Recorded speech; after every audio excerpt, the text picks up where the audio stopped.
Shalom, selamat pagi saudaraku. Saya senang dan sangat bersuka cita berjumpa dengan saudara semua dalam renungan pagi ini. Kasih karunia dari Tuhan kita Yesus Kristus menyertai kita senantiasa. Sebelum kita mendengar renungan firman Tuhan, marilah kita berdoa.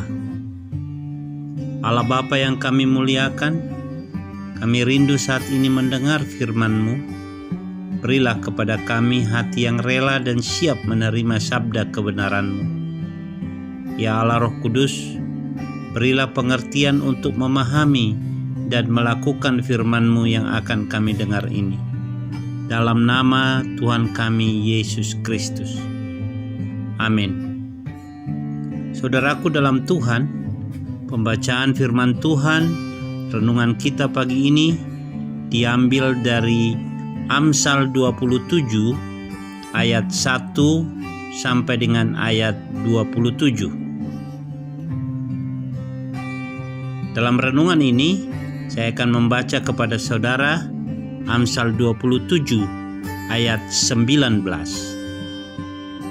Seperti air mencerminkan wajah, demikianlah hati manusia mencerminkan manusia itu.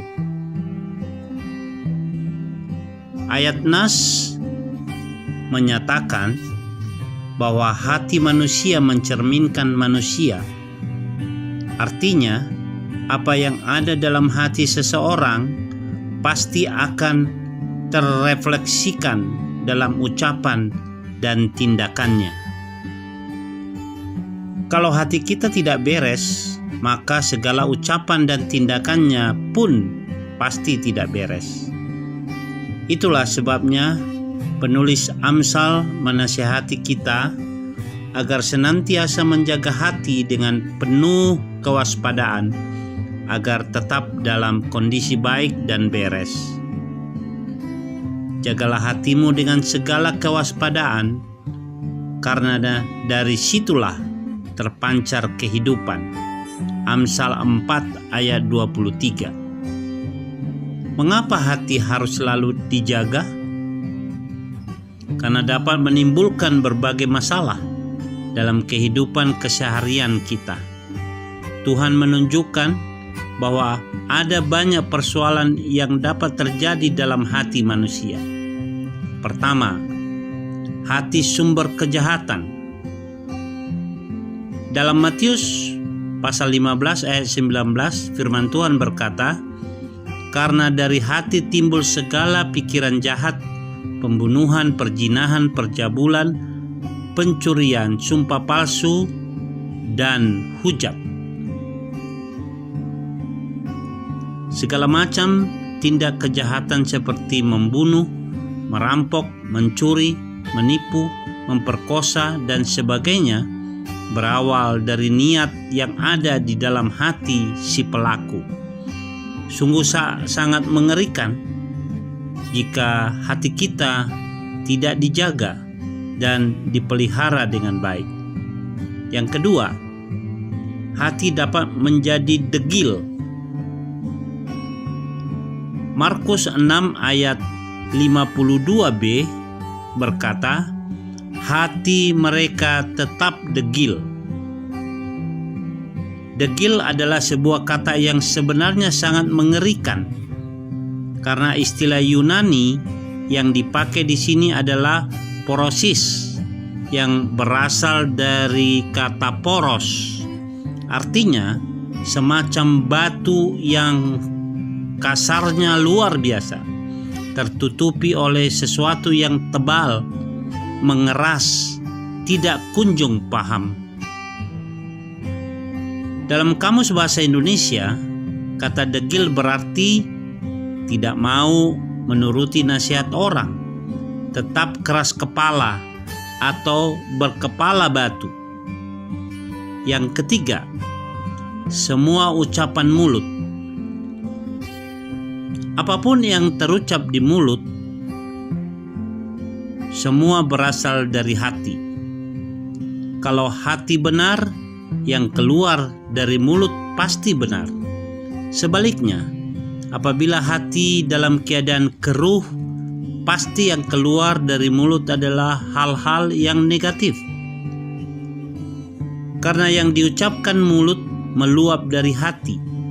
Orang yang baik mengeluarkan hal-hal yang baik dari pembendaharaannya yang baik, dan orang yang jahat mengeluarkan hal-hal yang jahat dari pembendaharaannya yang jahat. Matius 12 ayat 34b sampai dengan ayat 35. Hati ini ibarat sehelai kanvas yang akan terbentuk coraknya sesuai cat yang disapukan di atasnya. Saudaraku yang kekasih, hati kita hanya saudara dan Tuhan yang mengetahuinya. Dan di hadapan Tuhan tidak ada yang bisa kita sembunyikan.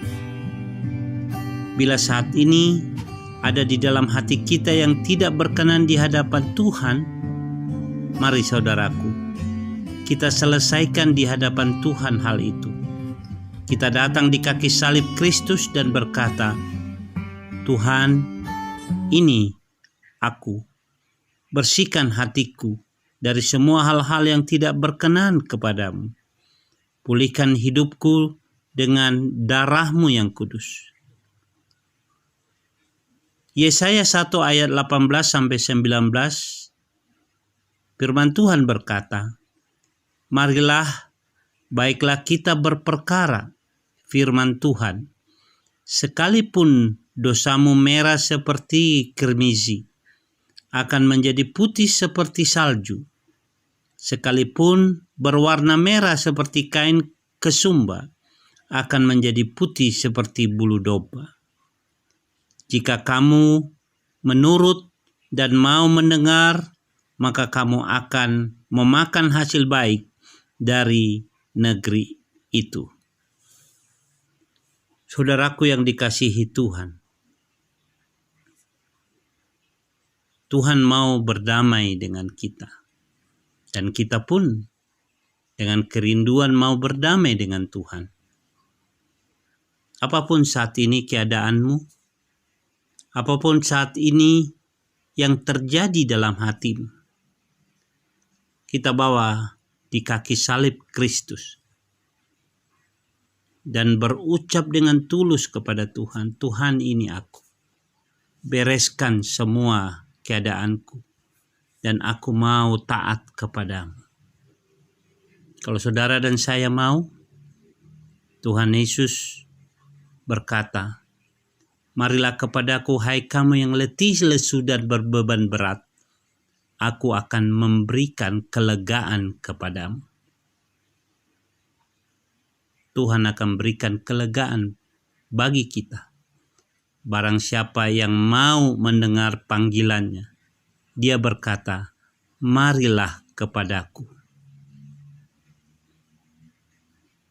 Amin. Mari kita berdoa. Tuhan, ini kami datang di kaki salib-Mu saat ini Tuhan, dan tidak ada yang tersembunyi di hadapan-Mu. Engkau tahu segala sesuatu. Karena itu Bapa, kami datang merendahkan diri di hadapan Tuhan dan memohon belas kasihan-Mu.